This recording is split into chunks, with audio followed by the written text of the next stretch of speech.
एही प्रेम कहा जीवन में केमिति आसीबो किछि नाही जना। सेही प्रेमर गोटे छोट कहानी हेई पारे से गोटे अधूरा कहानी। मु कॉलेज रे जेते बेले +3 फर्स्ट ईयर रे पाठ पढुतिली सेते बेले कथा ये एमिति फेसबुक स्क्रोल करू करू सजेशन रे गोटे झीर प्रोफाइल आसिला।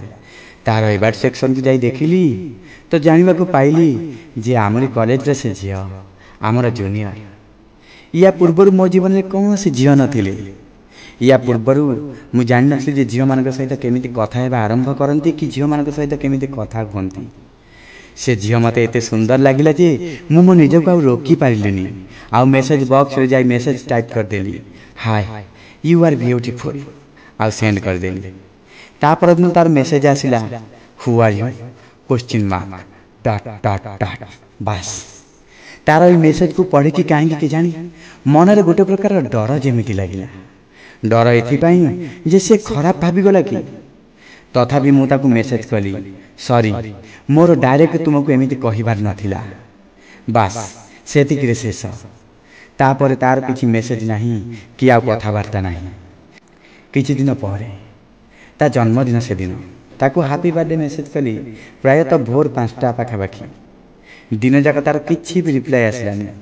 राति रे तार जन्मदिन शेष हेबार 5 मिनिट पूर्वर माने राति प्राय 11:55 रे पुणी थरे मुदा पाखक मेसेज कली, हेई पारे तुमको जन्मदिन शुभेच्छा मु प्रथमे देई नथिली हेले शेष रे कहूची हैप्पी बर्थडे।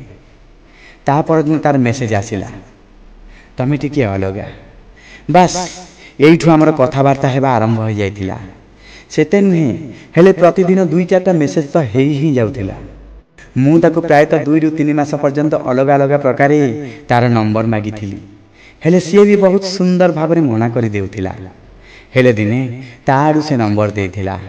तापरे हमर कथाबार्ता आहुरी बढ़िबा को लागिला। मु ताको भेटिबा को 2-4 थर कहिला परे दिने से राजी हेइथिला राति रे डिनर पाई रेस्टोरेंट को जीवा को। से मुहूर्त मो पाई बहुत खास थिला। काहे कि ना या पूर्वरु मु कौन से झिया सहित बाहर को केबे जाई नथिली। 20 वर्ष पर निज फैमिली मेंबर्स को छाड़ी प्रथम थर आउ को झिया सहित डिनर करने को जाइथिली। मोर तो पूरा विश्वास थिला एई देखा पर आम भितर किछि ना किछि त निश्चय हेइ जिवो। हेले सेमिति किछि भी हेइ नथिला। परीक्षा निकटतर हेबाकु लागुथिला तेनु कथाबार्ता धीरे धीरे कम हेबाकु लागिला। एग्जाम रो टेंशन रे भी ता कथा मनरु जाउ नथिला। मन तो एया भाबुथिला एथर देखा हेले मु ताकू मो मन कथा कहि देबी केते भल पाउची ताकू। केमिति ता कथा भाबी भाबी मु हजी जाउछी मो भितरे। केमिति तार मेसेज रो तार कॉल रो अपेक्षा करी बसुची मो मन। केमिति ता पई मो जीवन रो गतिपथ बदली जाईची। केमिति मु ताकू केते भल पाउची सब कहि देबी ताकू। एथर देखा हेले सब कहि देबी ताकू। परीक्षा पर दिन भेट हेला ता साथी रे गोटे पार्क बुलीबा को जाइथिलु। सेठी मु ताकू मोर सब फीलिंग्स को कहली। आ तापरे आमे सेठु गोटे गाड़ी रे बाहरी गलु आम हॉस्टल अभिमुखे। मु ताकू कहली जे मु तुमको लाइक करे हेले भल से पर्यंत पाइनी जे पर्यंत तुमे मो प्रेम को एक्सेप्ट करिनो। जदि तुमे मो जीवन रो साथी हेई रहिबो तेबे तो ठीक अछि, नहले तुमको भल पाई मो जीवन साथी को धोखा देई परिबेनी। एहा सुनी से किछि भी कहि नथिला।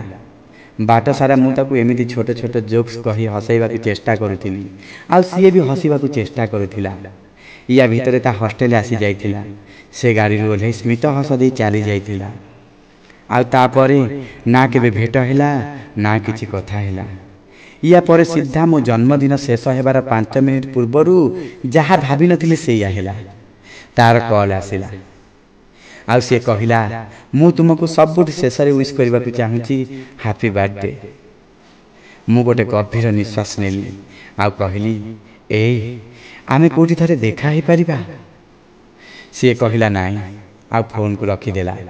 मु तो भाबी नथिली जे एई कहानी एमिति ही सरी जीवो बोली। मते तार नाक फूल देखि बहुत भल लागे तेनु ता पई गोटे नाक फूल आ गोटे चिट्ठी देइथिली जहा ता पाखरे ता जन्मदिन शेष हेबार 5 मिनिट पूर्व पहुंची थिला कि एमिति कहि पार पहुंचा जाइथिला। से चिठी रे लिखिथिली जदि को कहानी को तार अंत पर्यंत नबा संभव हेउ नाही तेबे ताकू कोनोसी सुंदर मोड़ रे छाड़ी देबा कथा। जीवन रे जदि द्वितीय थर आमे केबे भेटिबा तेबे सब भूली पुणी थरे जीवन को नुआ करी जीवा। या परे से केते थर जानिबा की चेष्टा कला मु कोन करूछि कोउठी अछि। ହେଲେ ମୁଁ କିଛି ବି ଉତ୍ତର ଦେଇନଥିଲି। କାହିଁକି ନା ମୁଁ ଜାଣିଥିଲି ଏବେ ମୁଁ ଯାଉଛି, ଚାଲି ଯାଉଛି ତା ଜୀବନର ଦୂରକୁ। ତେଣୁ ପୁଣି ଥରେ ସମ୍ପର୍କ ଯୋଡ଼ିକି କି ଅବା ଲାଭ? ପୁଣି ଯନ୍ତ୍ରଣା ପାଇବାର ଇଚ୍ଛା ଆଉ ନଥିଲା। କିଛି ଦିନ ପରେ ଫେସବୁକ୍ରେ ପୁଣି କାହାର ଗୋଟେ ସଜେସନ୍ ଦେଖିଲି, ପୁଣି ଗୋଟିଏ ସୁନ୍ଦର ଝିଅ। ହେଲେ ଏଥର ସ୍କିପ୍ କରିଦେଇଥିଲି, ଆଉ ଆଗକୁ ବଢ଼ି ଯାଇଥିଲି। Thank you.